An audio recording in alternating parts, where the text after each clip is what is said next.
अस्सलाम वालेकुम वरहमतुल्लाहि वबरकातुहू। मैं हूँ आपका होस्ट, आपका दोस्त वाशिंगटन से। आज मैं आपको एक गार्डन में लेके जा रहा हूँ। यहाँ पे हम नाशपाती जो है ताज़ा वो ख़रीदेंगे। बने रहिएगा मेरे साथ और देखें कि हम नाशपाती जो है वो कैसे लेंगे। यहाँ पे इसका सीज़न चल रहा है और ये एक स्मॉल गार्डन है जिसमें सिर्फ नाशपाती लगती है। तो मैं आपको दिखाता हूँ कि नाशपाती हम कैसे खरीदेंगे।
जीपीएस के ट्री पे हम पहुंच गए।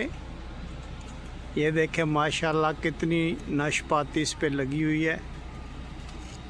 बहुत ही मीठी और बहुत ही ज़बरदस्त ये नाशपाती है। अभी हम इसे तोड़ेंगे और आपको दिखाएंगे कि ये देखें कितनी नाशपाती है और कितना लदा हुआ ये पौधा है।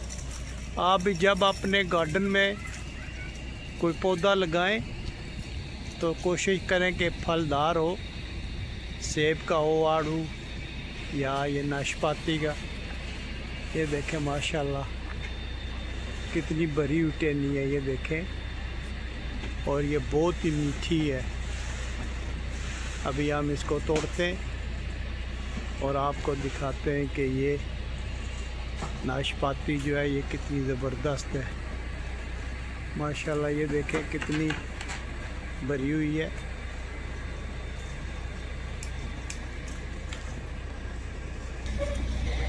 माशाल्लाह ये देखें, दिखाओ भाई, ये देखें माशाल्लाह ये हमने इतनी ख़रीदी है माशाल्लाह। ये डिफरेंट है तो बहुत मीठी है ये, स्पेशली ये जो है ना ये वाली बहुत मीठी होगी। तो अभी हम इसको घर लेके जाते हैं, धोते हैं और इसको 1-2 दिन रखेंगे तो ये पकेगी, तो फिर हम इसको इंशाल्लाह खाएंगे। जी माशाल्लाह हमने काफ़ी देर नाशपाती के गार्डन में रहे। वहाँ उसके ओनर से काफ़ी गपशप हुई है, इसलिए हम लेट हो गए। लेकिन ये है कि हम घर पहुंच जाएंगे। माशाल्लाह बहुत ही अच्छी, बहुत मीठी, फ्रेश नाशपातियाँ मिली है। तो अभी हम घर जाएंगे, इनको धोएंगे और उसने बोला था कि ये 1-2 दिन आपने रखनी है टेम्परेचर में ताकि ये इसमें मोर स्वीटनेस हो जाए। प्लीज़ आप मुझे ज़रूर बताइएगा कि दुनिया के किस मुल्क से आप ये मेरी वीडियो देख रहे हैं और अगर आज की वीडियो आपको पसंद आई है तो प्लीज़ लाइक शेयर सब्सक्राइब करना मत भूलिएगा। बहुत से मेरे दोस्त वीडियो वॉच करते हैं पर वो सब्सक्राइब नहीं करते। आपकी बहुत मेहरबानी, आप सब्सक्राइब कर दिया करें। आप मेरी वीडियो को लाइक करते हैं लेकिन सब्सक्राइब करना शायद आप भूल जाते हैं, तो प्लीज़ आप मेरे चैनल को ज़रूर सब्सक्राइब कीजिएगा और मुझे बताइएगा कि ये आज की वीडियो कैसी लगी है। नेक्स्ट वीक अगर टाइम मिला तो हम इंशाल्लाह एप्पल तोड़ने जाएंगे। और ये जो है ये 1 महीना है, इसके बाद स्नो शुरू हो जाएगी, तो इसी महीने में हमने 1-2 और फलों के गार्डन में जाना है। तो बने रहिएगा मेरे साथ और देखते रहिए कि मैं आपको बिल्कुल फ्रेश फ्रूट जो है वो तोड़ के दिखाता रहूँगा। जी, अगर आज आपको ये वीडियो पसंद आई है तो लाइक शेयर सब्सक्राइब करना मत भूलिएगा। तो मिलते हैं हम किसी और अच्छी सी वीडियो में। अस्सलाम वालेकुम वरहमतुल्लाहि वबरकातुहू।